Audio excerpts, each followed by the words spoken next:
We went with an open mind. I hadn't got a clue what the place was like. And it was not a church, okay? Definitely not a church. I think I stumbled into a place that didn't expect me, but opened their arms and made me welcome. It was the buzz of the place, it was the warmth of the relationships, it was the beauty, you know, all the effort set on making the table look lovely and putting flowers everywhere. So we were having these amazing, amazing cakes that his wife made. Things you remember, Deirdre? Yes. Yeah, Well, cake. Well, it was a very good way of convincing us that we should go and see them. Well, it was their hospitality Their too, hospitality, of course it was. If you walked into a tea break in the middle of the morning now, I think you'd find that the atmosphere is very much the same as it was 30 years ago. People you thought you'd never even talk to or spend time with, you end up loving and really embracing. And L'Abri was a place where you learn that kind of thing. And you saw that, even sharing room with people who didn't want to be with you.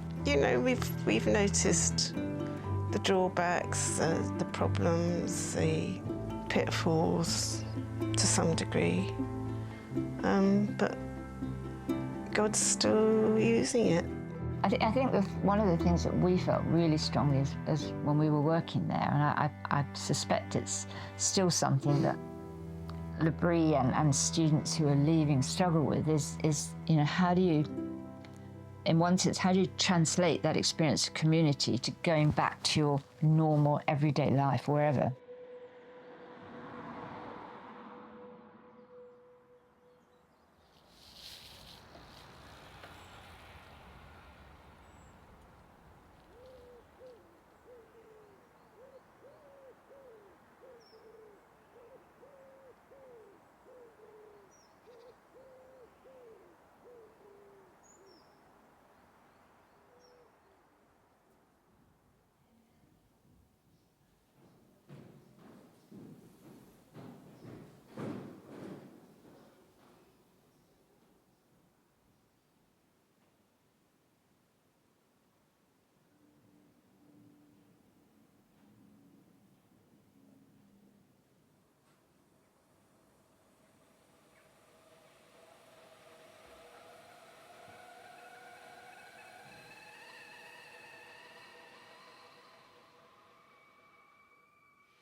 Would you mind helping grab some mugs from the top row and putting them out? Thank you. Caroline, isn't it? I'm Erin. It's lovely to meet you and thank you for helping.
What colour would Ford like?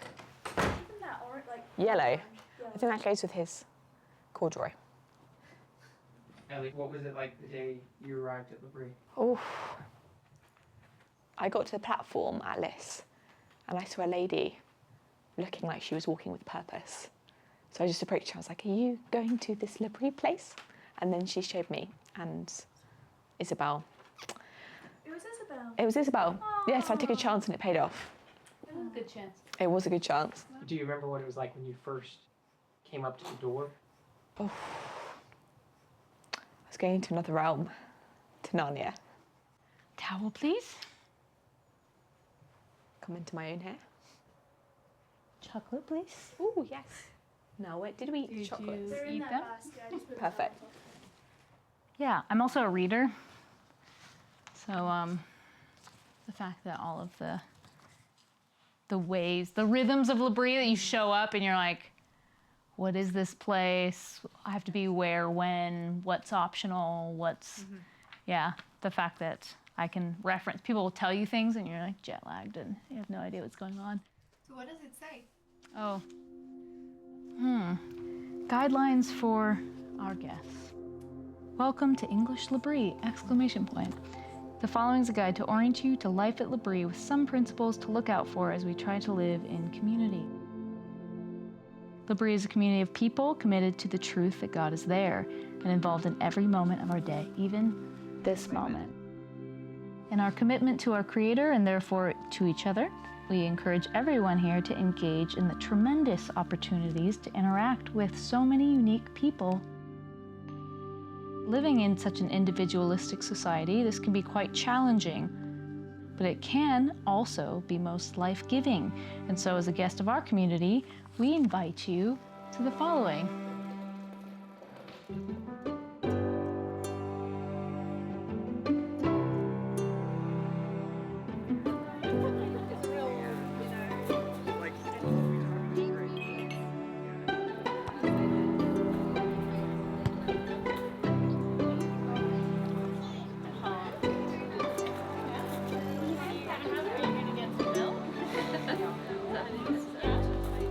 I think there are two reasons why we have to be grateful.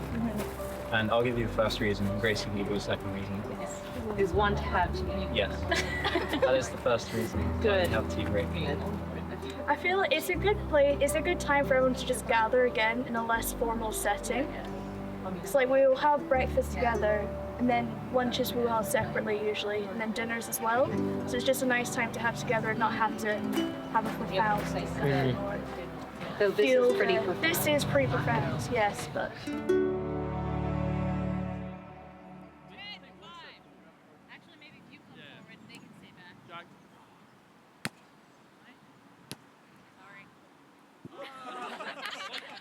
It's wild.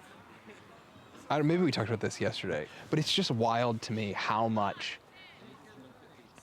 I was so nervous on the train coming down from London, and I was like, there's no way it can be as good as it was before. There's no way. And in a lot of ways, like, it feels so different, but it's also exactly the same. Like, so different because all the people are different and the characters in the story are different, but in all the same in the sense of like, it's the same closeness with people that you hardly know. It's the same volleyball in the afternoon. It's the same, like, I don't know, the flowers are in bloom this time, they weren't before, but the table behind it has the same plates with the same blue little placemats. And like, there was nothing to be worried about. It was here. It was just here being solid and real the whole time I was gone. Well, you're doing poetry, aren't you? Today I was reading poetry, but that's because my mind was kind of discombobulated. And this feels like a nice way to kind of, poetry makes you have to like follow the rhythm of somebody else. Yes. I've quite been nice. reading the book about L'Abri. Have you must have read it? By demonstration? Yes, and so many wonderful things. Yeah. And this is the best one. So the thing, when you say to someone, how did you hear about L'Abri? Oh yeah. What you're actually asking is, what is it that God organised in your life? Like, how did he bring you here? Yeah. So it's actually a very profound question. Yeah. Wait, how did you hear about L'Abri? You asking me? Yeah, I don't know the answer to this. Okay. So, well, she will be here on Friday. Yeah, okay. Okay, sometime after 10 o'clock, I would call. Thank you very much. Cheers, bye. We do get people who come in and you're going, where in the world did you hear about us and how did you know? And we had somebody, this was many years ago, who came and he had just Googled community, had no idea what we were about, and just came, and it was interesting. And you know, there used to be a phone booth here, and you hear him on the phone talking, yeah, and they believe, we've been reading the Bible, and they believe what it actually says. It's amazing. And it was just like, where did you come from? How did you find us?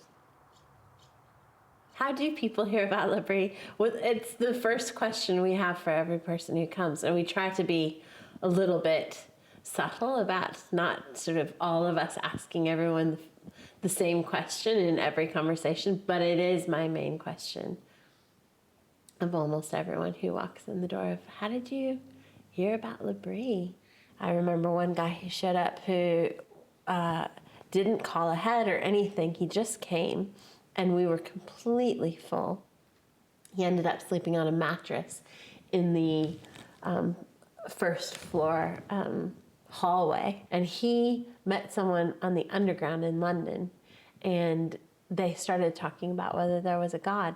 And he said he had a lot of questions about it, and this person said, if you have questions about that, there's this place down in Hampshire. You get onto this train, and you take it to Les, and they will talk with you about those questions that you have. And he came, and he stayed. But it's the question we ask everybody. How did you come to L'Abri?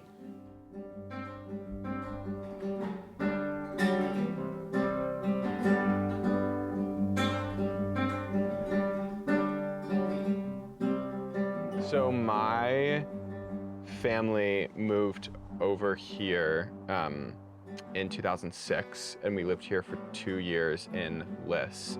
My dad pastored the International Presbyterian Church in Liss for 2 years. That's why we moved over here, was because he got that job. And we were sort of L'Abri adjacent for those 2 years, and my parents were around here some. Yeah, and I remember sort of like clear memories of being here and being in the manor and being on the grounds.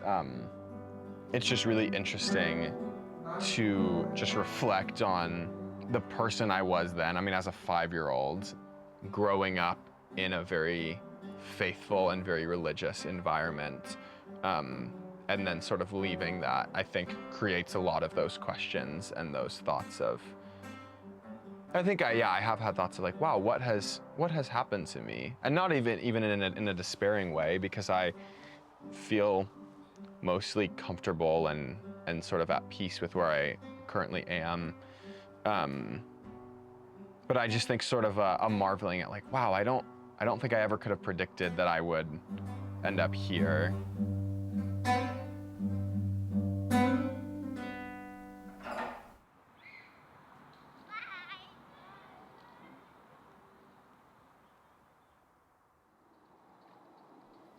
I started to ask, how can I imagine a better country? And then I came across the thought of this little sculpture here. What does it remind you of? What does it look like? Would someone like to try and lift it up?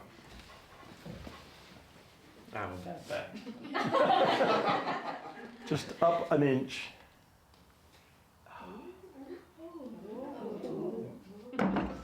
So is that heavy? So what is heavy, terrifying, tender, light on the inside, threatening to kill you on the outside, break your back if you try to lift it up? And there are 10 of them. So the 10 Commandments? Well done. I thought, what would it be like if we took one of the commandments per table, which is what we're going to do now, And I want you to imagine the economic, sociological and psychological changes that would happen if everyone everywhere in your city said, we are going to keep this one commandment.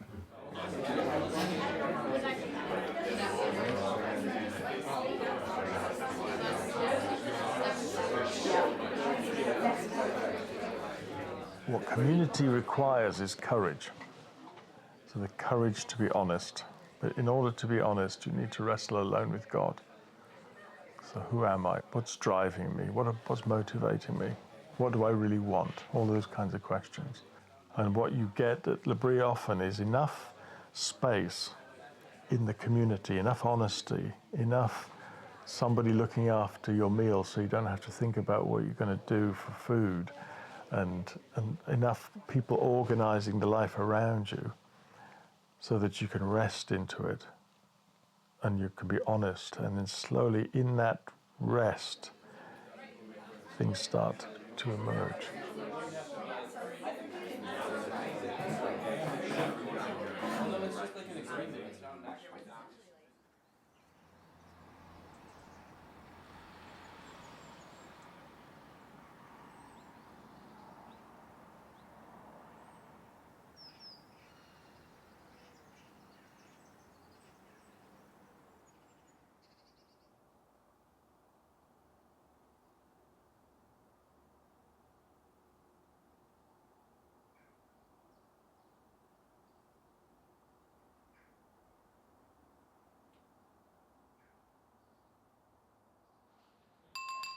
Right. Oh. Great. Good. Let's pray then. We've got some porridge, usual things, tea, coffee, toast. Thanks, Erin, getting up, making the porridge. Anything special to say about the porridge, or just? It's just porridge. Great. With there's some nice brown sugar to put on top. Great. Good. Let's pray then. Let's pray.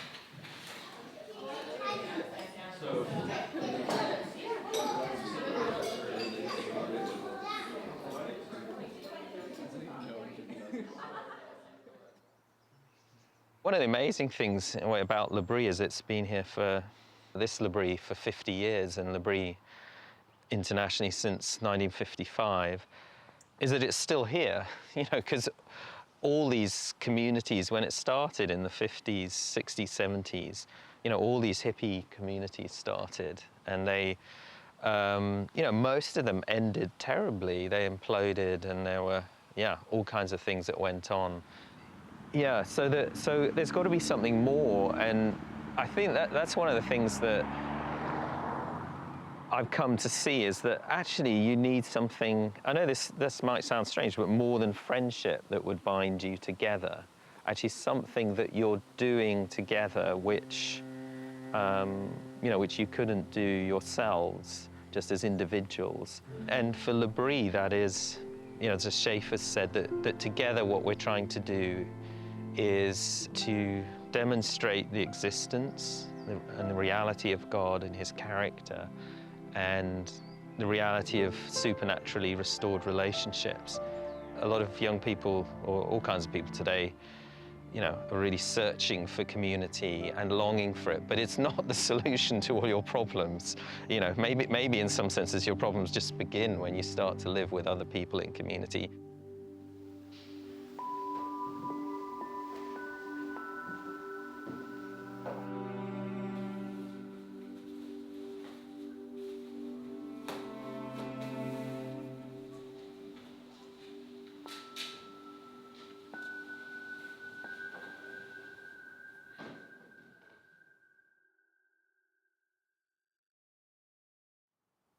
I suppose I haven't lived with so many people before. I've loved that. That's slightly different to my normal life, in that having a community of so many different types of personalities and ages and walks of life, and you're sharing every meal together. I love that. I really love it. And it takes me out of myself as well, because I usually live on my own, so there's something about rubbing alongside people who very different to me is quite refreshing, and I've really enjoyed that. Even different different people's sense of humour here and seeing what people find funny, yeah, I love. Another thing that Labrie's really helped me with so far is just appreciating other people more, right? It's like I was working in customer service for so long, and every person was, it got to a point where every person is just like just another face, just another, like, it's very impersonal. You're not, as much as I hate to say this, you don't feel like you're dealing with another soul, another like equal being so much. Like I didn't see them as inferior. They never really registered as a person, I think. And that's where like Labrie, yeah, it's really helped me to appreciate the gift that is other people, the beauty and the joy of that comes from just being with other people, playing volleyball with them, like playing a game of Werewolf or Seven Wonders, just board games, drinking tea.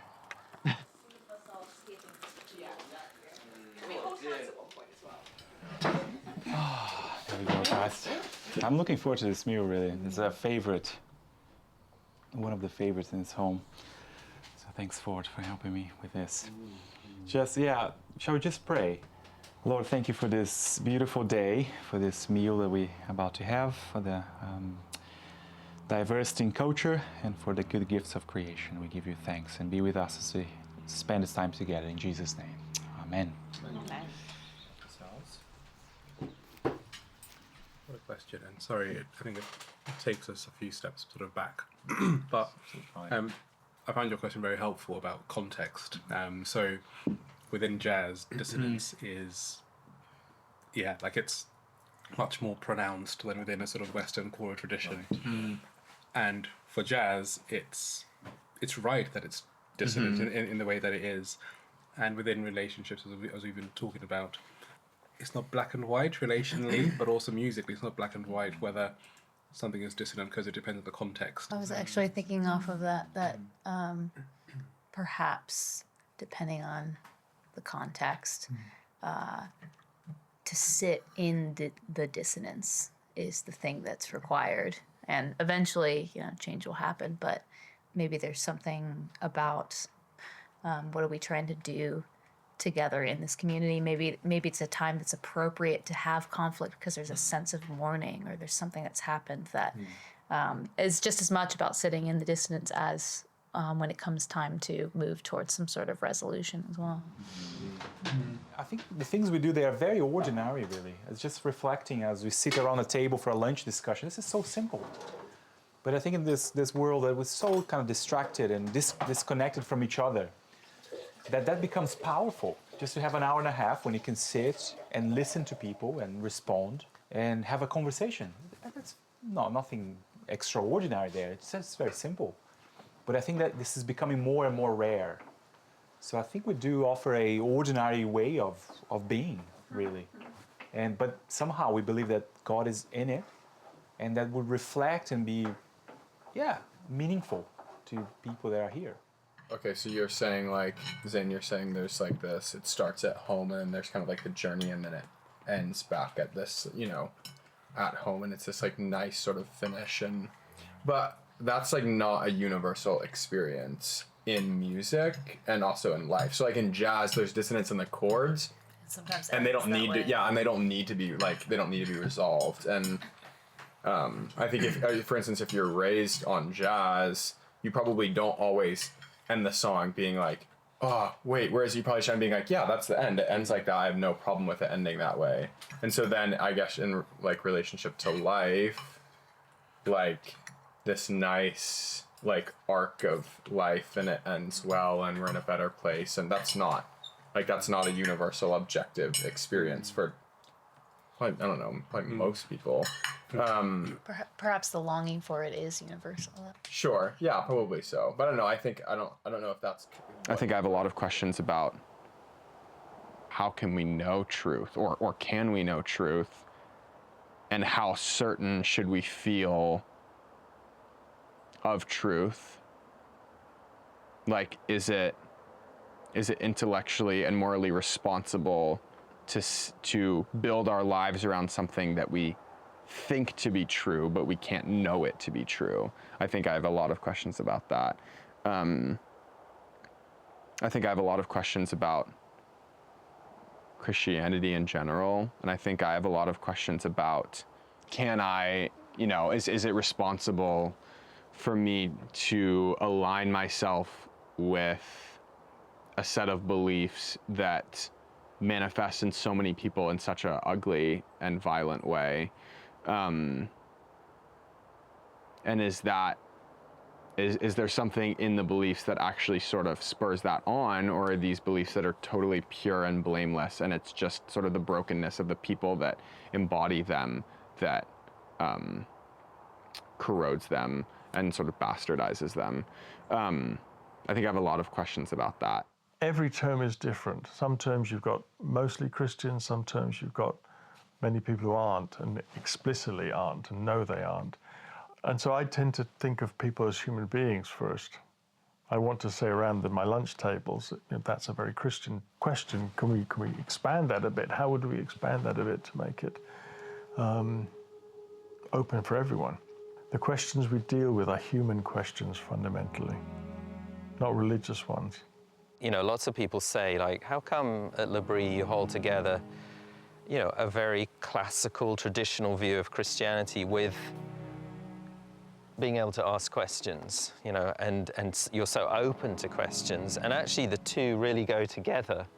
When Francis Schaeffer was giving an address to the Lausanne conference, he put those two things together, and he said those are Christianity is true, and therefore we can ask questions. We don't have to be afraid.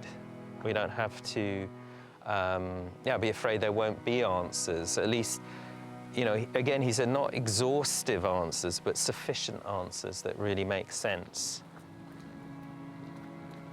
Because if you're afraid something's not true, you can't ask questions. I think that's why, kind of repressive regimes, they stop people asking questions because they know that it won't hold together. But if it is true, we can really trust it will hold together.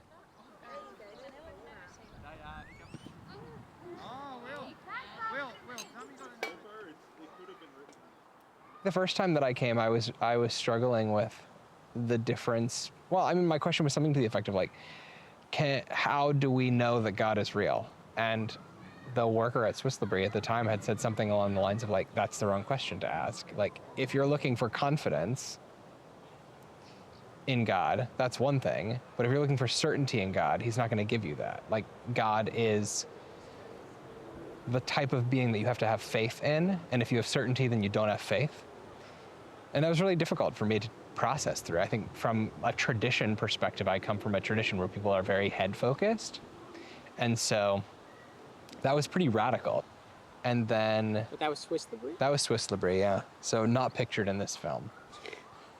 You'll have to imagine. You'll have to imagine the Alps.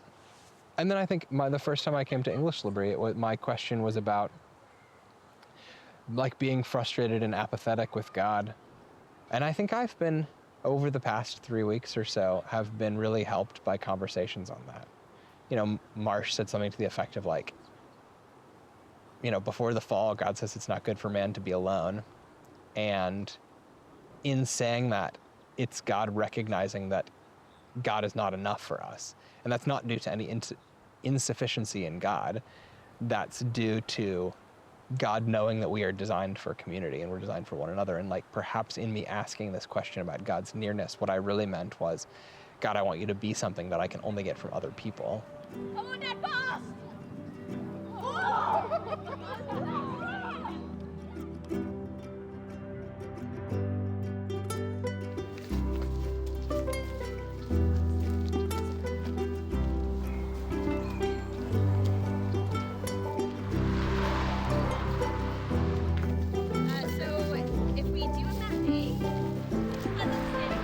Look, what you need to understand about the walk to the pub.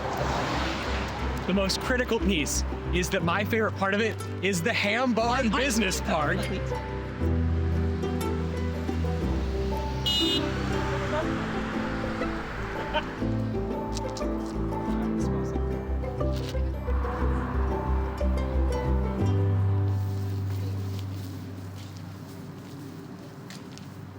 I heard Dawn one time talk to a Wiccan lady who talked to an angel who was in front of Labrie.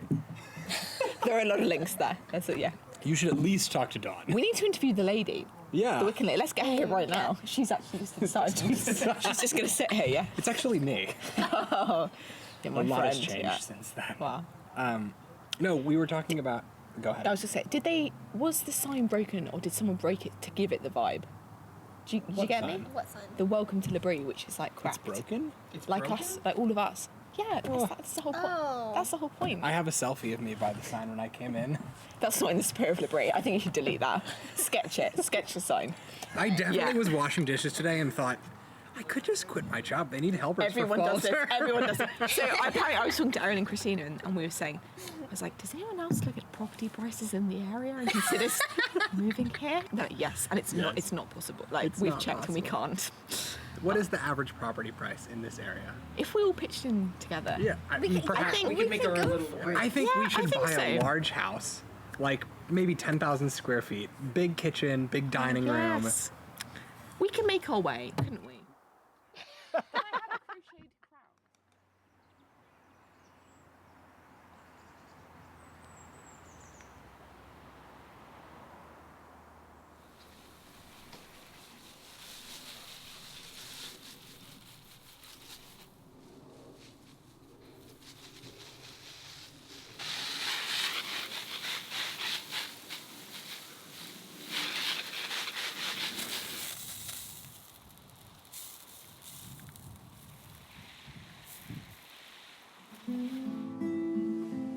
Maybe from the last line of the chorus.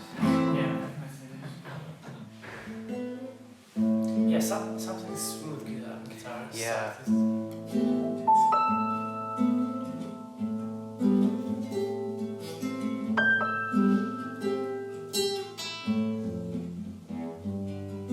Yeah, this kind of gives it some tension.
Thank you very much.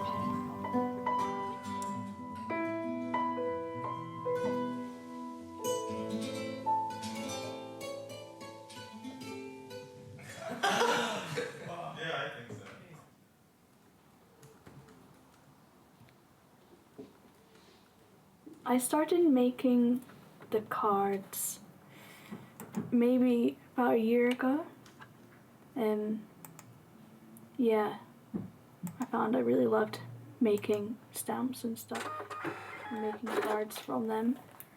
Yeah, I also just like making people feel special and seen, and yeah, that's why I like doing birthday cards as well. That birthday party for Ellie when you barely even known her that long. I know, that was, I think that was the peak for me. I couldn't do anything better than that. That was great.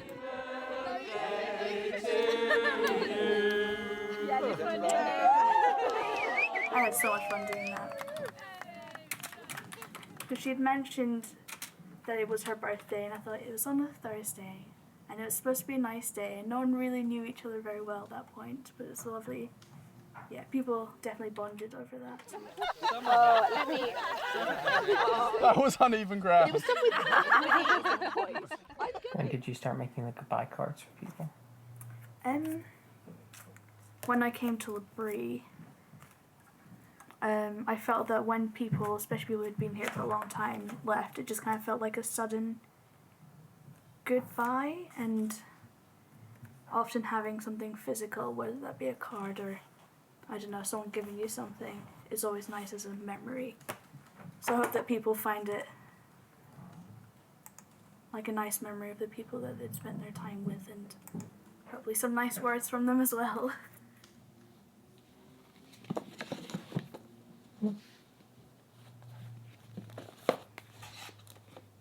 I just love L'Abri, and I think it's a great place. And it's better than going back, living at home, and finding a job that I don't like. So I'm glad to be doing something more productive and have a place where I can try and figure out what I actually want to do.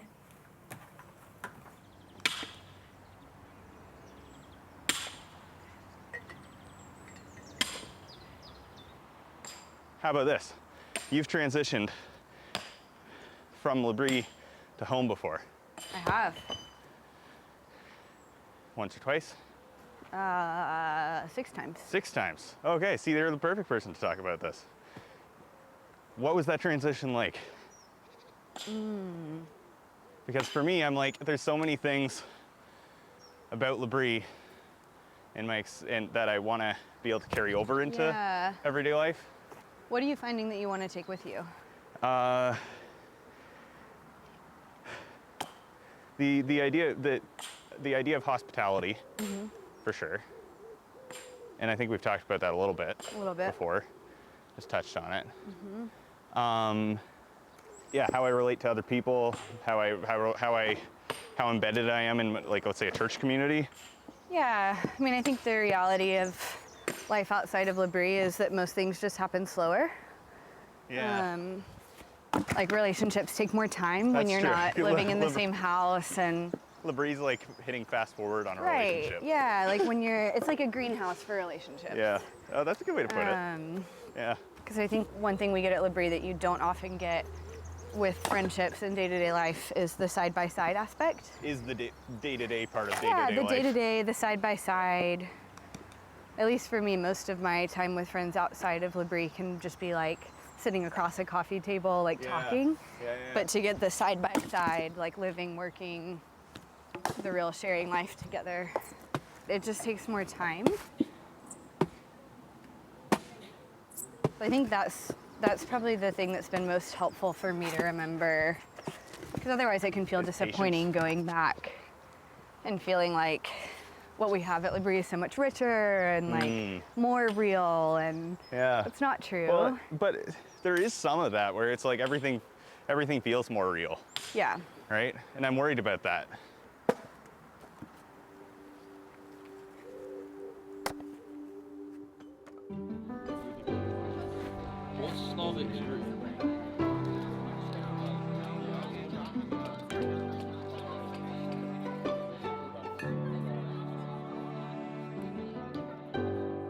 What's the policy on waking people up at the end of the sessions? Because if I don't know them too well, I don't want them to, if I wake them, like, will they scream?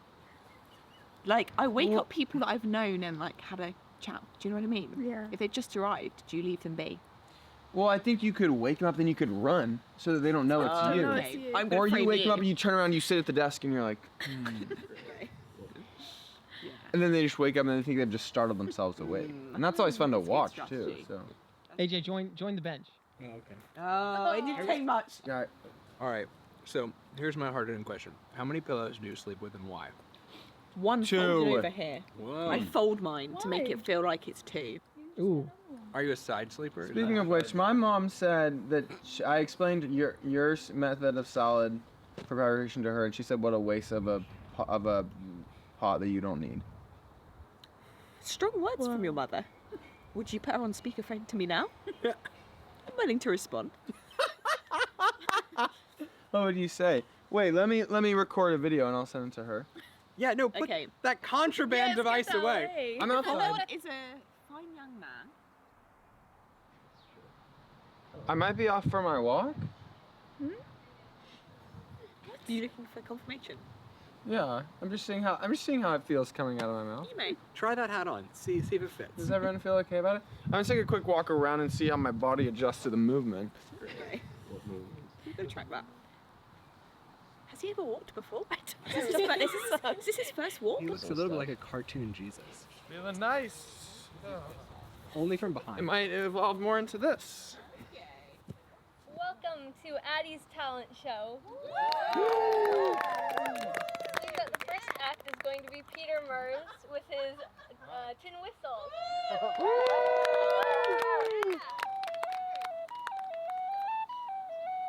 You know, there's this kind of Christianity which is all about seeing our problem is that we're human.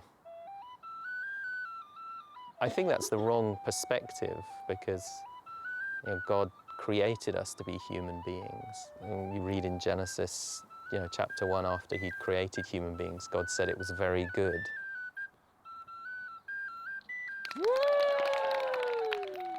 So our problem isn't that we're human, you know, it's that we're fallen or sinful human beings. And what he's doing in Christ is restoring our humanity. Thank you for coming to the talent show. The end. Jono, you're going to open the windows and doors and play with Monday Night Brownies for us? Yeah, Jono, we need Monday. I thought you were going to do that. It's only if people really want it. Yeah.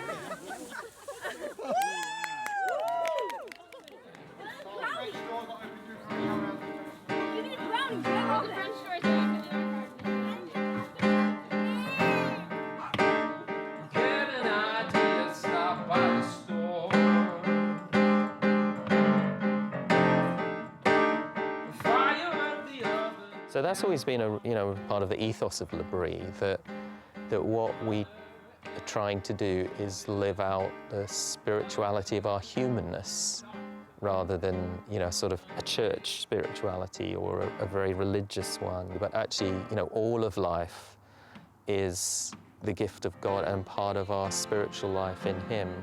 So a lot of L'Abri is about encouraging people to become more human.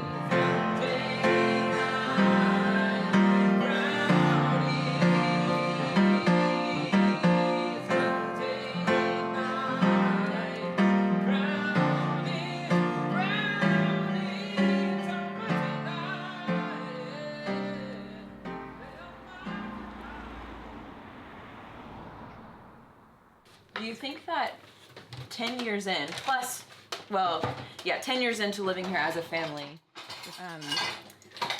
do you think, has it gotten easier?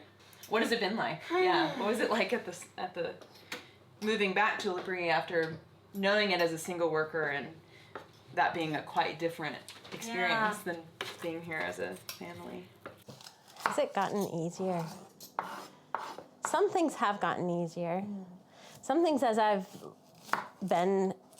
just grown and matured as a person and as a Christian have gotten easier. Like, it's easier for me to trust God that he's going to use me as me rather than use me as my best self that I'm presenting to somebody or rather than use me when I feel really eloquent and wise. I think my experience of times that I'm really aware that the Lord has chosen to somehow use me in people's lives is more by me just being myself and being willing to cry with people or being willing to invite them into my living room that has children bouncing all over it, and at a time when I know they actually need my one-on-one attention.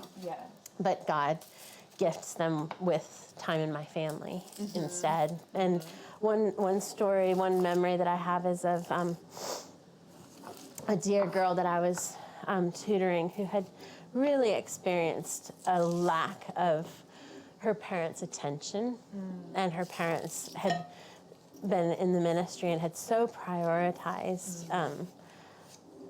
what they felt called to. It was at the expense of their children, and particularly this daughter.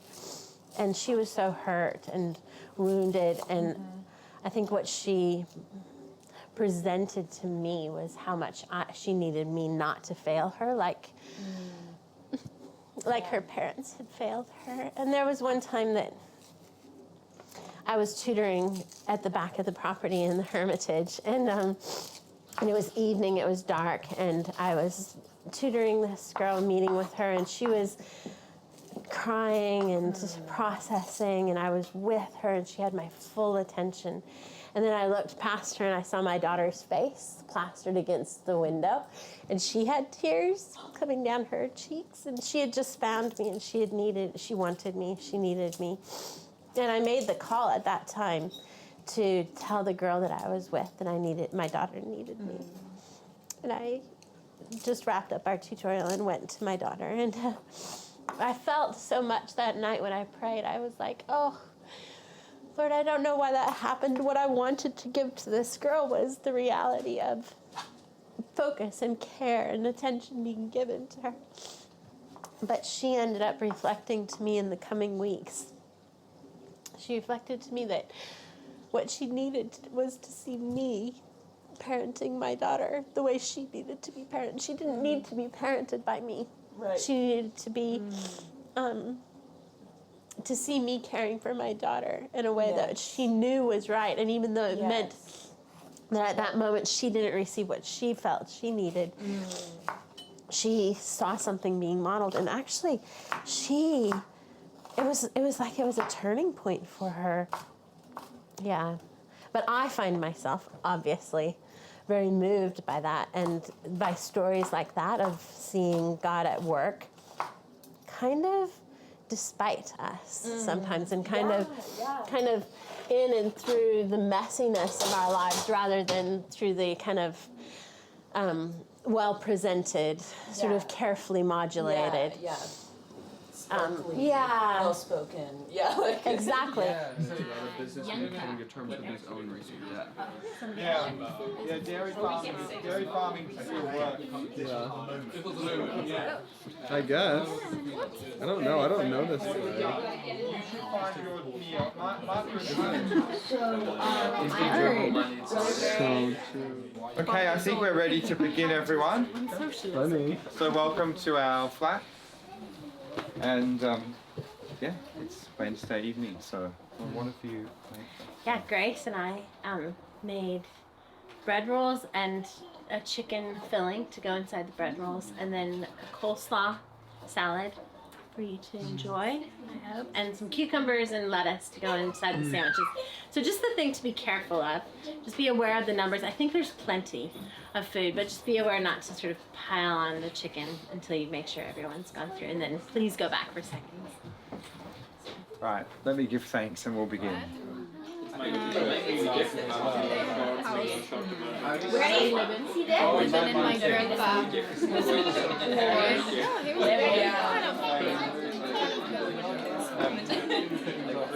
Yes.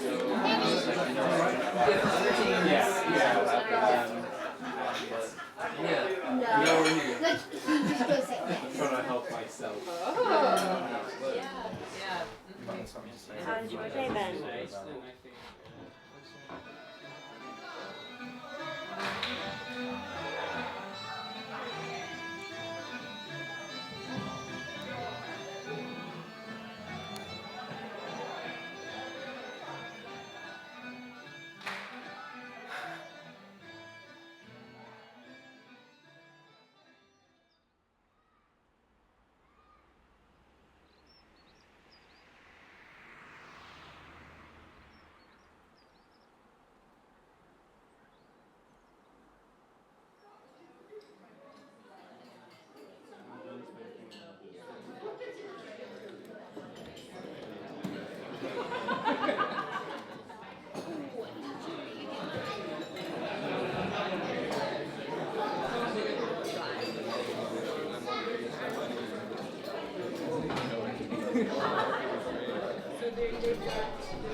Are you melancholic about leaving? Am I melancholic? It's mixed feelings. It's yeah, I miss home, but at the same time, I'm really gonna miss it here. Miss the people. Miss the space. And the rhythm of life here, I think. There's something like almost liturgical about it. It's, yeah.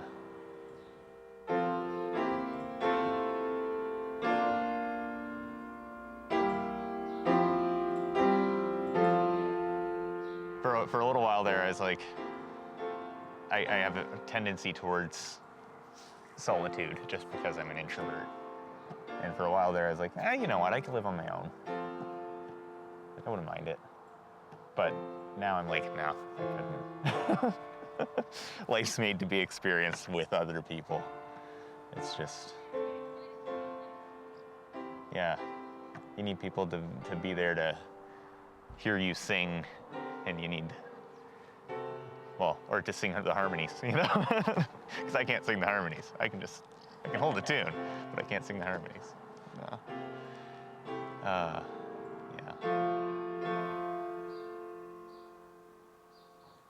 Francis, it's been lovely to have you here. I'm so glad you're able It's been really great. make it. Enjoy the rest of your time. Yeah, you gotta write something in the book because it's gonna. Should I make it anonymous? Yeah.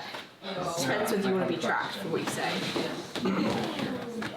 Or you're going to come up with something beautiful. Oh, I'm not. You will. I really am not.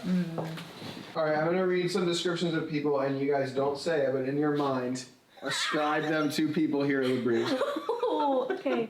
The lovers, the crusty old writer, the independent woman painter, the awkward young academic. That's me. What's this? I'm offering it. It's been That's funny. Oh, Let's go. Well, you are, I think. No. I'm staying, but it's been a joy. Keep going to the celestial city. That's further up and further in. Yeah, we are. Beyond the barricade. We will meet again. Tell people when they see in the kingdom. Which I mean totally accurately. Like, I really do mean that. Yeah, oh yeah. I mean, some of these fools that I've walked through this door, I would not say that to them, but certainly I understand. Just kidding. Just kidding. I'm a universalist, so I actually say to literally anyone. See all of you in the kingdom. Hi. A pleasure. Hug line. Forward. Hi, Princess. Good to get to know you. You too. And good luck with your studies. Thank you. You too. Gracie.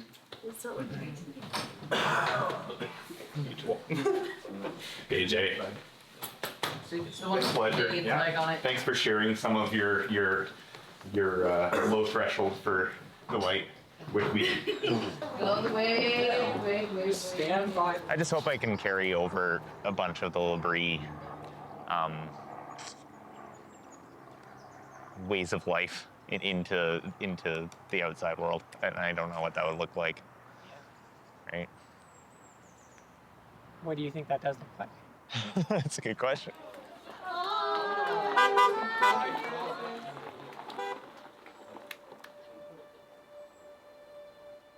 Seeing people go who you care for, that's what I found the hardest. Because you do really miss them.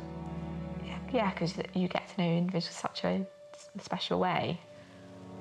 And you notice it, like it does change things. One of the things I find hard is the comings and goings. The comings are great, but they can be a little tricky, all these new people. And then the goings are, oh, now you're having to say goodbye to these people. And it's the students and also the workers. Because you do build strong relationships. I always say the heaven's going to be a place where you don't have to say goodbye. Before Francis left, I told him I was glad he was going to have a couple of days in London so that he could have some chew and swallow time.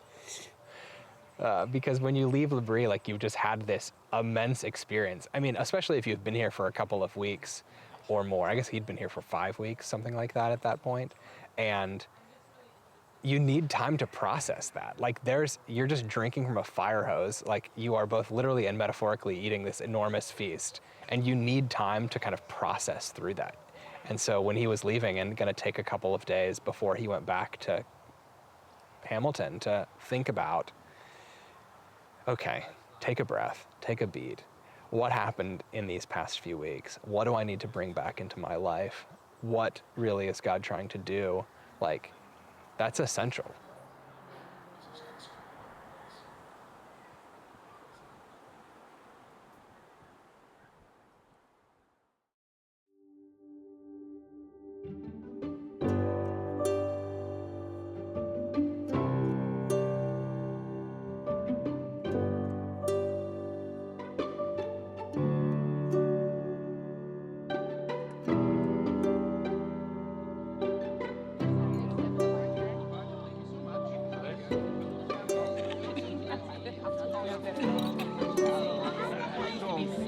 How do I have it? I have it. What are you gonna do? You've got power in you. I'm part of the mail. I used to do it.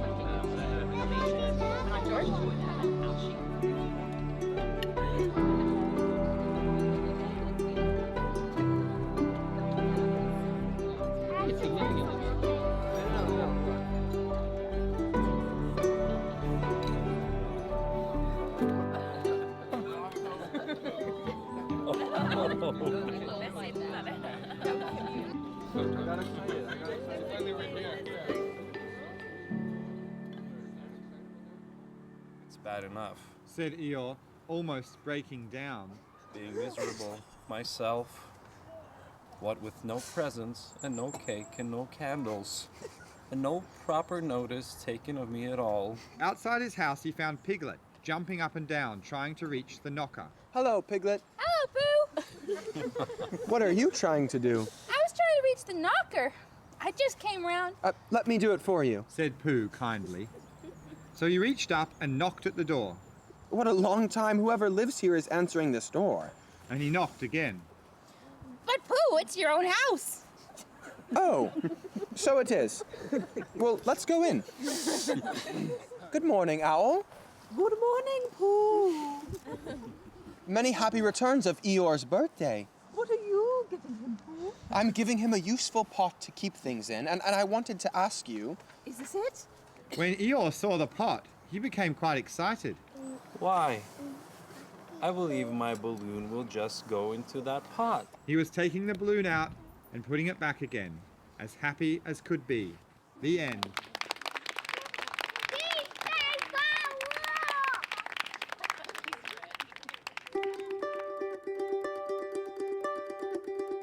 So, scouts and spies. We should talk strategy. I don't like losing. That's why I have anxiety right now. How do you think you're gonna feel when we lose? It might also be nice to have some scouts and spies just so that we at least can be aware of what's going on. Maybe you sort of ride by the front door and scatter a bunch of chairs so it's really difficult. A barricade. Should we make a barricade? Should we make a barricade? Does anyone look at Scareface? Yeah, let's see Scareface. Scareface. Oh, that's good. Why are we wasting our time? We're playing this to win. Why are we listening to the pacifists? There'll be some people back 50, here. the game has started. Okay, then we'll Spread out, spread out. follow your Yes, I'm dead, and then got me. He tricked me. Oh, Yes, I got it. I'm dead. Is it in? Show no mercy. Okay. We're going in.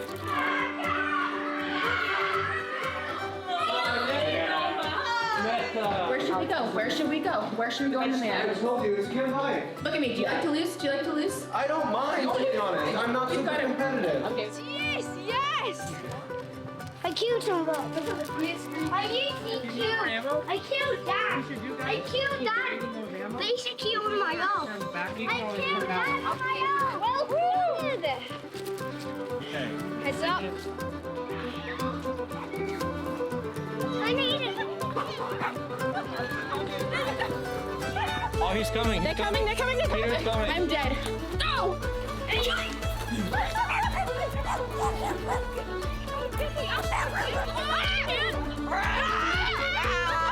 You don't scare us. Yes. Die.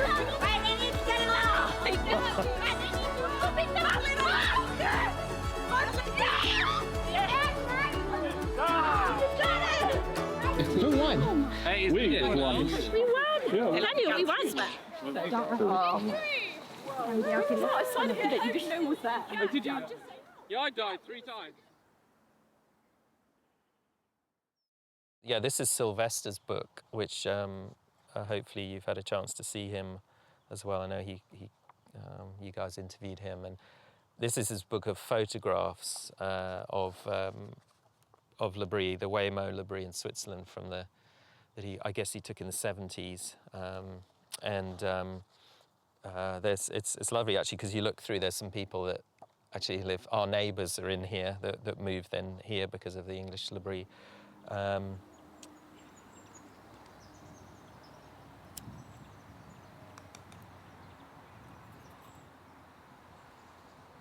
They talk about the Bible and the supernatural world. They talk about good that's really good and bad that's really bad. They try to be fair to every question, but they won't take relativism for an answer. Is it perfect? No, definitely not. It isn't perfect. Is it real? Yes, it's real.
Didn't begin as an institution, it began as a family, and by the grace of God, it's a family still. This is God's work. It grew like a tree, and in God's own time, it will die. We start the week with prayer because it's the foundation for the purpose of this place. This place is not just a nice, friendly community. Our purpose is to, through our lives and our work here, to demonstrate the reality that God is here, that He is here, a reality in our lives.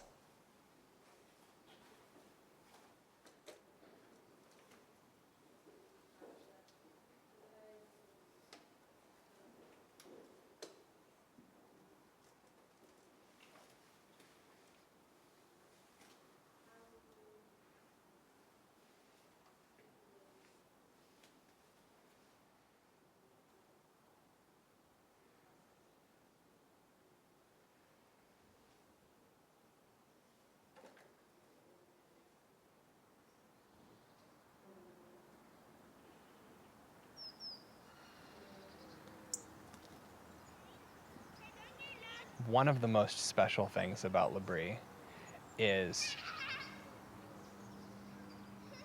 and maybe this will sound strange, maybe this is one of those things that you have to just experience it to understand, but I think pretty much anyone who has been here for any length of time would have had maybe not exactly this experience, but this type of experience. For me, it's like you walk up the stairs and you're like holding solidly onto the railing and the light is coming into the big stained glass window and you just feel very safe. And you just feel like, this is it. Like there's a mathematician who said, the thing about math that's so powerful is it feels like you can like reach your hand into the guts of the universe and put your hand on the wire. And I think in a lot of ways, walking up the staircase, maybe you just had a really good conversation, maybe you just have a good cup of tea, like whatever it is. The sun is coming through, and you're like, I'm not leaving anytime soon. This is it. This is reality. And sometimes you just stop, and you're just like, I could stand here forever and could sit in this feeling. And it's so beautiful. Yeah.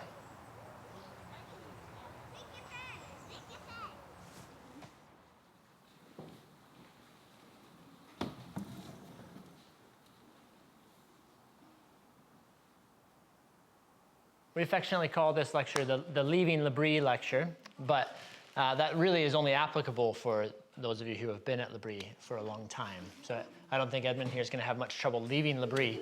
Don't sell yourself short. Yeah, it's true. That's true. Yeah, it's true.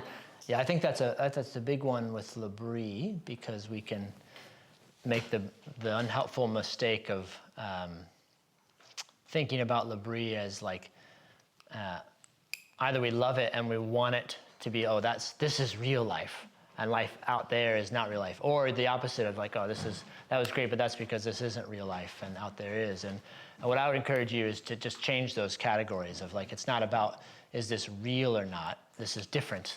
Somebody I knew from Danny from Hungary, who some of you may know, once emailed the former director here, Andrew Fellows, and he was kind of talking about it. And, should I come back? It's not really, I don't want to be avoiding reality. And Andrew just got kind of annoyed and emailed him back. He said, what are you talking about? The whole thing we're trying to do here is encounter reality, actually, and stop distracting ourselves by that and thinking that's the real world. So that's one thing I would maybe begin my remarks here of be careful how you frame this place. And I would encourage you not to use the categories of this is all like, I'm going back to real life. You're going back to a life that has more responsibilities for sure. You're going to have to take care of more things. It's going to be, your energies will be dispersed, and that's challenging. But what we're doing here is very real. These people around you are very real. If nothing else, challenge that. If you start to say, oh, that wasn't real, you're basically saying the people you met aren't real. And I don't think that's true.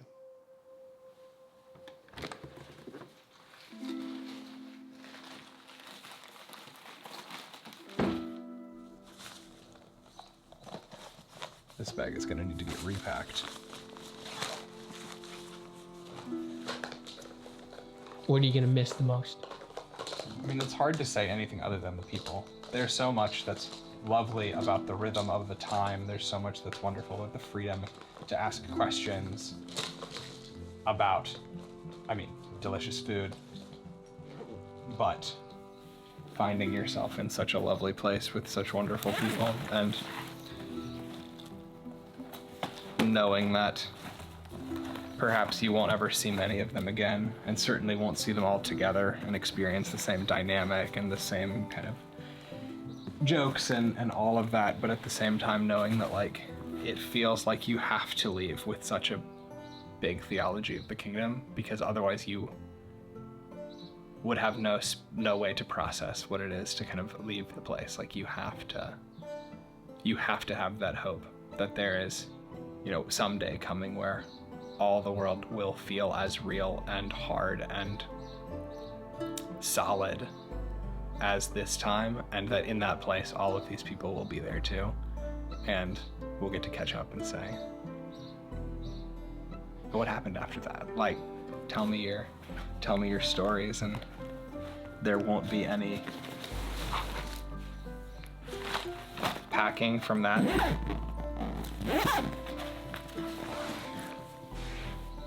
You start to feel cheesy when you think things like that, but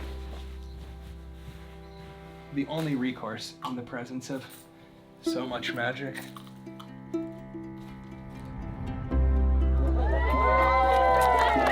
Oh my gosh, guys, that was so lovely. Okay, bye. I feel so well loved.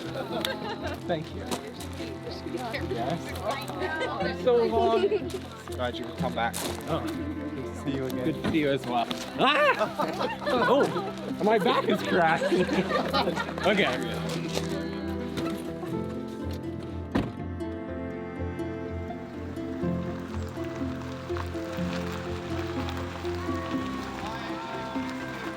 Miss y'all too.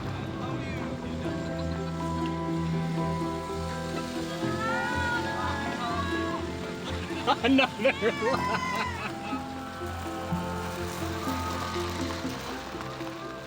I told you I'd be back soon. Oh my gosh. Oh my gosh. Ah! How sweet. Wow, I feel so loved.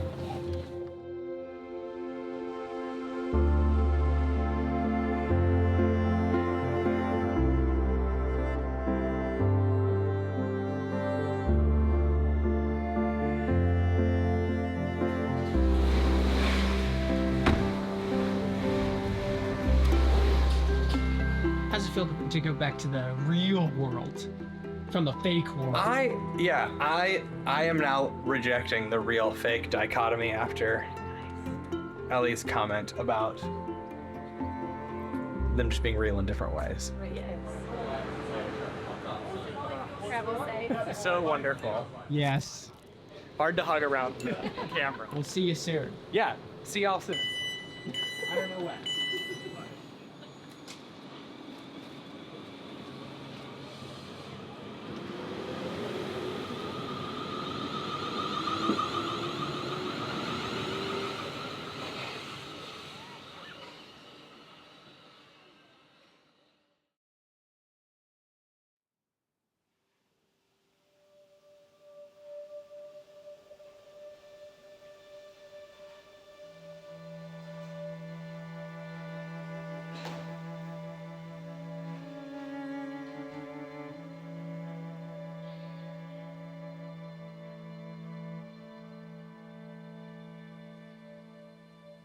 At the end of term, you know, on the last day, we ask everyone to leave.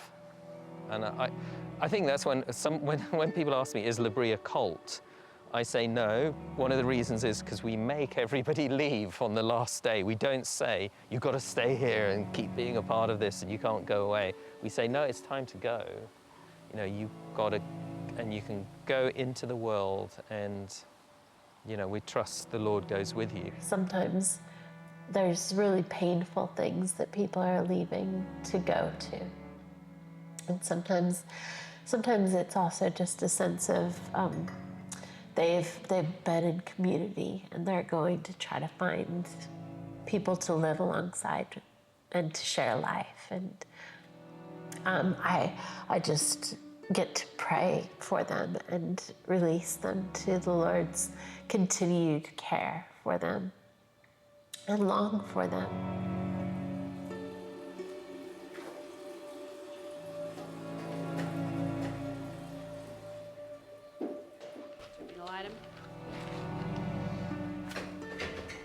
There can be a profound discomfort in leaving L'Abri, which doesn't necessarily mean that it's bad to leave L'Abri. I think we often associate those two things together of like discomfort means that something is wrong.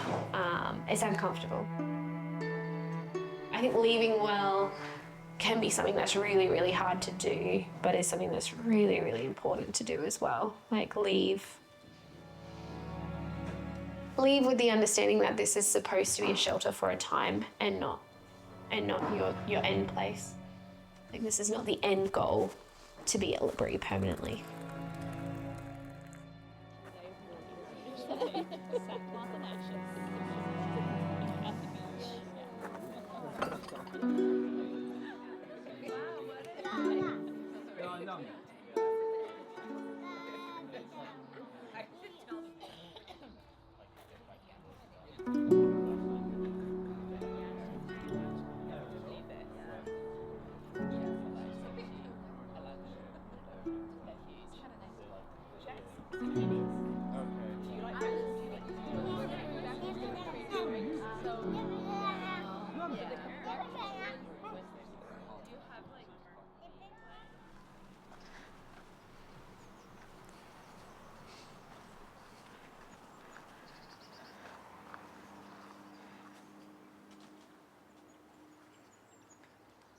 You grow to really love people, and I want to see how they are, and I want to see what God's been doing in them. And I really loved living in a community with people, and I found that really life-giving. And I thought I'd find it tiring, but I haven't at all. And working out what that looks like in life to live alongside people like that.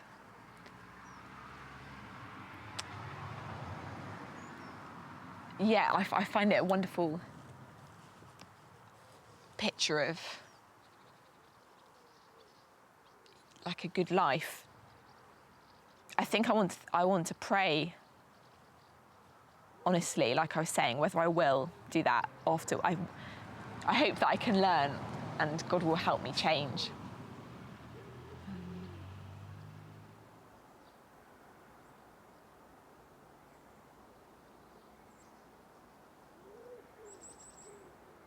This is a lecture about living musically. Living musically is not complicated on the surface. It's common to hear people use the language of music to describe life. We're first going to think about one voice by itself, and then we'll look at what happens in music and in life when we add other voices. Finally, we'll look at the role of dissonance and tension. So solo, unison, harmony. That's where we're going. My goal tonight is to feed our imaginations, to awaken the mind's ear, if you like, through art, to a wise and enriching life. So solo, let's start off. Before we sing with others, we sing by ourselves. Every person has a unique and multidimensional identity, and recognizing this is a profoundly dignifying thing. So if we want to have harmony in our lives and in our communities, the first thing we can learn from music is to take time to develop our own voices, to become comfortable with ourselves. We need solitude. Let's move on from one voice to multiple voices. There's a lot of work that needs to be done around here. It's a large and old property. There are lots of people to feed, lots of people to keep warm. And unlike most of the other things, discussions, study time, tutorials, tea breaks, work times really aren't the time for individual expression. When you're stacking wood, you are singing in unison. If everyone stacks wood in their own way, there won't be consistency, the wood won't season properly, and winter comes round and it's cold and there's no good wood for the fires and we're cold. But if everyone submits to the form and works in unison, it works. Our choir is taking shape. Solo, unison. Right, here comes the good stuff, harmony. I sometimes imagine that each of these entries up here are sort of L'Abri students. One by one, they come through the door of the manor, and it gets more and more complicated, and they create tension by their differences, and what happens is the existing community needs to adjust and move. When every person is listening and adjusting for balance, tuning, blending, the individual voices reinforce one another rather than competing. The parts serve the whole, but remain distinct. Now, this is much easier to hear than to explain, so we're going to listen to one last piece of music. This is the first phrase of Antonio Lotti's Crucifixus in 8 parts. And one by one, what you're going to hear is 8 voices are going to come in, starting with the lowest and working all the way up to the highest. As the parts come in, try to use your mind's ear to imagine community.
So you developed some new stamps after your summer term? Yes, just one new stamp of the kitchen. It was what I would do on my study afternoon as a helper.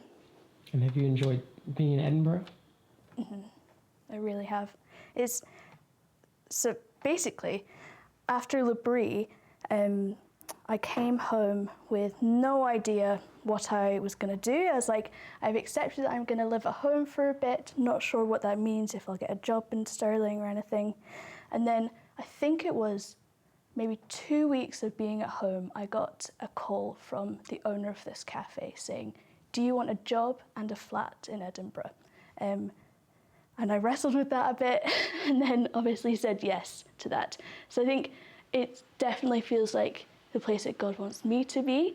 So I think that took a bit of time to get used to, but I feel definitely at home in Edinburgh and that this is the place that I should be.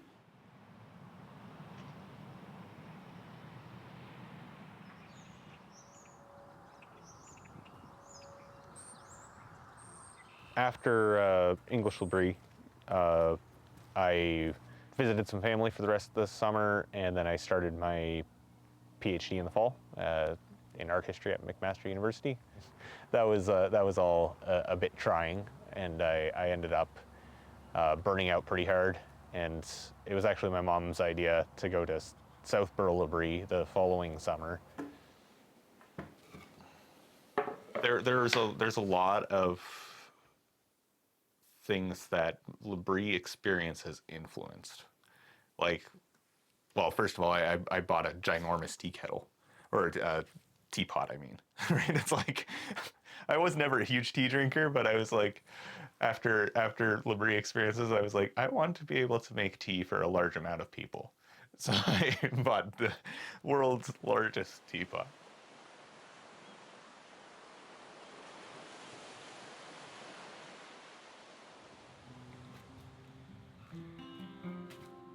Hello, hello. there. How's it going? It's good to see you. Oh, it's very good to see you. I don't know what I'm supposed to do. I don't know. We can hug around the camera. Yeah. Well, I've been in Santa Barbara since fall of 2020, more or less. Yeah, that's when I started college here. And then the first summer I went home to Colorado. And then last summer I was in England. So normally you have to talk to the guy at the counter and give him your cash, but I noticed that they had a new, like, next to the counter, this like touchscreen thing, and you could like prepay for your gas there. So I was like doing that, and then I was like, this is like, I felt kind of bad. I was like, this is like eliminating human like interaction. But then the guy behind the counter gave me this. He was like, here, it's for using the machine. So he was rewarding me not talking to him, I guess.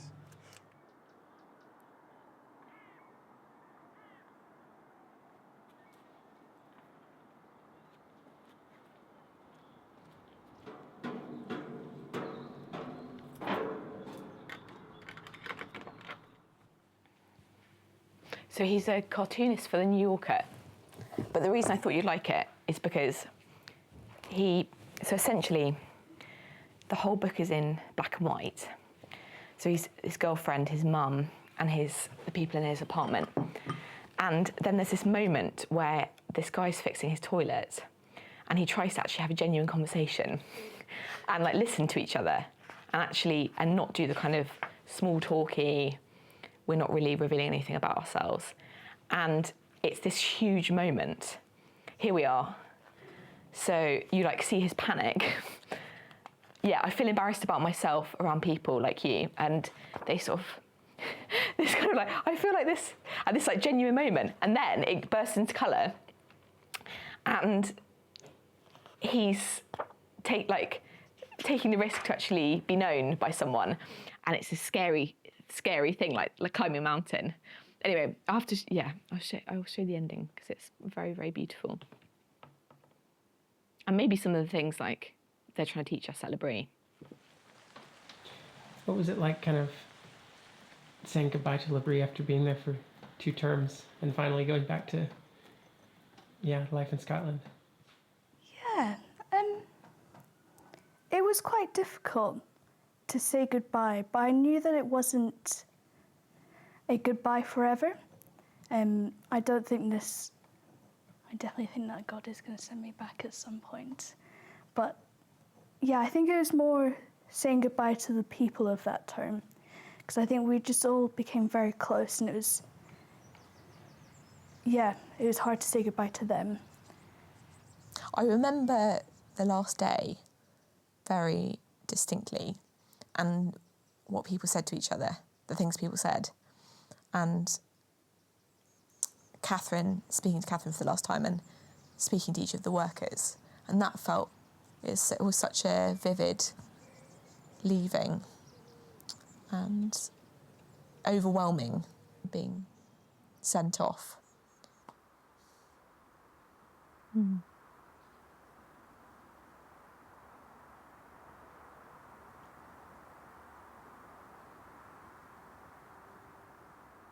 I'm really glad that I didn't stay, not because I don't love L'Abri and the community there, but because I needed to know that I can see God in my life when I'm not in the beautiful Narnia place. But that's a painful thing, because I'd known such a sense of goodness there, and I was so joyful. Like, my family, when I came back, they're like, and there's a kind of a bittersweet thing of, they were saying, like, we've never been this happy before in your life. But I needed to show that I can live outside of L'Abri, and that it's flourishing and healing here too. Yeah, the trying things are still trying to find in all the noise, all the busyness, all the work, trying to find that still, quiet voice.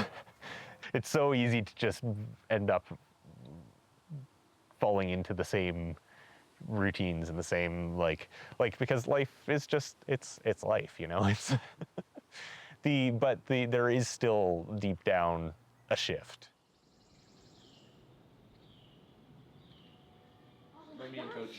Wow. So what you need to do, take this guy that Emery's working on. Yeah. Once she finishes zesting, Okay, yeah. and then mix this into here. Taste it, Emery, before you pass it off. Oh, I forgot to toast the almonds. Every week we have whoever wants to show up at our house come. We cook a meal for them. Sometimes it's 5 people, sometimes it's 45 people. You just never know. Often until like Wednesday morning, which in and of itself I think is a challenge to my desire to like plan things in advance. Incredible. South Charlotte. Welcome. But it's a good thing, and we almost always have someone who's never come before. And we always start the meal by saying something to the effect of, Okay, so welcome to Wednesday night dinner. This is something that we do as an extension of our faith, as a point of hospitality. We want you in our home. You are welcome here. Tonight we are having an orzo with lemons and onions and peppers. And thank you to Emery for chopping all the many things, and to Tim for helping with I've been able to host a lot of meals here and be able to use these tables and put candles on and stuff like that. So I feel like that's something that of L'Abri that I've been able to do a lot, which I'm very grateful for. We were talking about the power of the dinner table. I wanted to find a church community that was very community oriented. Every Wednesday lunch, we open the doors of the church and serve soup, fresh bread. In sharing that meal, you end up feeling like there's a leveling of the playing field and a going out of your way to treat other people as human. You know, it's like that can be just as impactful as the most sound theology, right? So it's like this. That's a cool manor house. there are things that make L'Abri L'Abri that are replicable there are people who architected this thing because they understood what the kingdom looked like, and they worked backwards, and they said, what would it look like to create an experience that echoes this, where people can rehearse for that time? And I think that's very hopeful, because what that means is that L'Abri is not something that exists in a particular place for any reason other than that it is L'Abri is here, but the emotion of it and the work of it and the relationality of it and the reality of it, like all of those things are things that can exist outside of the walls of L'Abri. Yes. The hose water is the best. Is that just like... This is campus. This is the library. This is the rock. The thing to do as a freshman is to have like really, really deep chats with your friends on the rock at like 1 a.m. That's how you ingratiate yourself into the community. You can see the ocean actually from here. And this is the theater. Oh, I'm kind of thirsty. I'd love to go for a sip of water.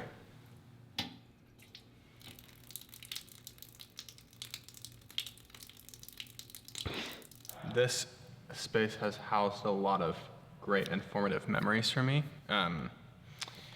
So I come here even to do homework or just to like relax, and it's just a really, it just like feels like home in a lot of ways. Did you end up finding a sense of clarity around your many questions at L'Abri? G.K. Chesterton has this metaphor where he talks about being on the front porch of Christianity, and you can't decide if you want to open the front door and walk inside, or if you want to leave the porch and walk away from the house. And I felt like that's where I was last summer. And I think before L'Abri, I was definitely on a trajectory towards leaving the front porch and walking out of the house. And then I think I walked around the porch for a summer, and I think I peeked into the house and maybe stepped in a couple of times, then walked back to the porch. And now I think I've kind of, I feel like I've kind of set up camp on the porch for the time being.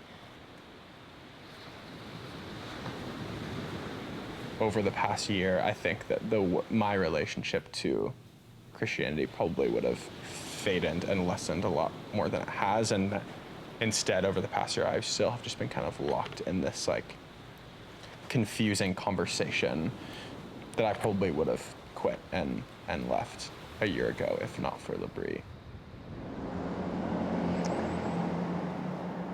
Oh, good train shot. Love that. Yeah, these are residential canal boats, so this is a community that live around here. Yeah. Partly I went to L'Abri because I became a bit of a, I don't know, I became quite comfortable being in my flat on my own, watching the US office, eating porridge, and becoming wild and untamed. And that isn't good, and that's less human. And I think I'm convinced of that now, that even if I sometimes don't want to, being around other people is good for me, and I need it. Yeah, I need it. That was one of the biggest feelings of leaving, is starting to realize at the end how incredible some of these people were, and realizing that in the wake of knowing that I would maybe never see probably most of them again. So, and it's hard, and I try to stay in touch, and I'm really bad at it. And I also am cognizant of not trying to preserve something that isn't probably really meant to last long term. But yeah, I miss so many people. Who do I miss? So I miss Ford. I think I miss Ford a lot. I think he was such a good presence, an addition to that term when he arrived. He just brought like a lot of light and fun to the term. Gracie, her care of people, and I think she would have been a wonderful helper as well. Like, yeah, she's so thoughtful. Like, she organised my birthday, and she didn't know me very well, but just her thoughtfulness for me was unbelievable, really. Yeah. I also miss Ellie as well. think Ellie was also a big presence in that term and was a lot of fun, but also very much there as, like, was willing to get serious and be there for you as well. I miss Ellie a lot. I miss,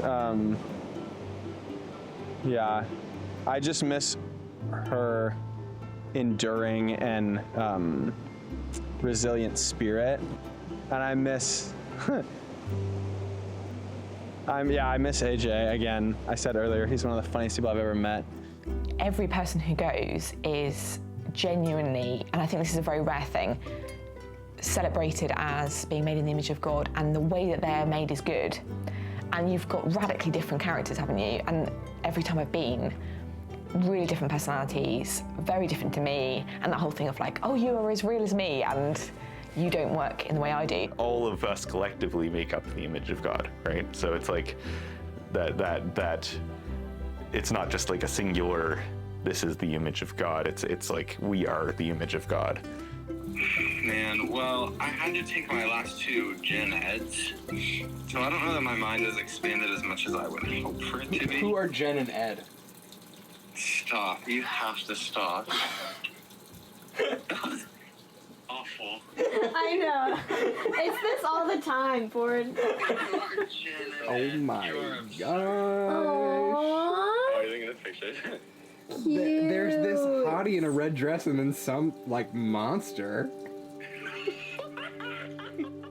You have to leave L'Abri holding in your hands both the mourning of having been at this place in this particular time with these people and knowing that it might not be that particular goodness again, and yet having experienced it, you see the kind of goodness that is possible everywhere. I just want everyone to know that is what's happening. I'm dating up. Oh, I think everyone knows. I don't think you need to go around announcing it. Everyone knows. Okay, have a great time. So good to hear from you. Yes, good to hear from you too. Later, buddy. Bye, guys. Bye. The wrong thing to take away is that L'Abri is a place for community, or that it is a place to receive hospitality. And not wrong in the sense that, like, that's bad. Those are the things we love about L'Abri. Like, we love the community, we love the relationships, we love the hospitality, we love the food, we love the beautiful surrounding, we love the lectures, we love the high teas, we love the pauses and the rhythms and the work and the study and all of it. But if you take any one of those things away and say rest is the thing that makes L'Abri magical, you miss the point. Because the point is God is real. And we have built this thing because it is shaped like God's reality.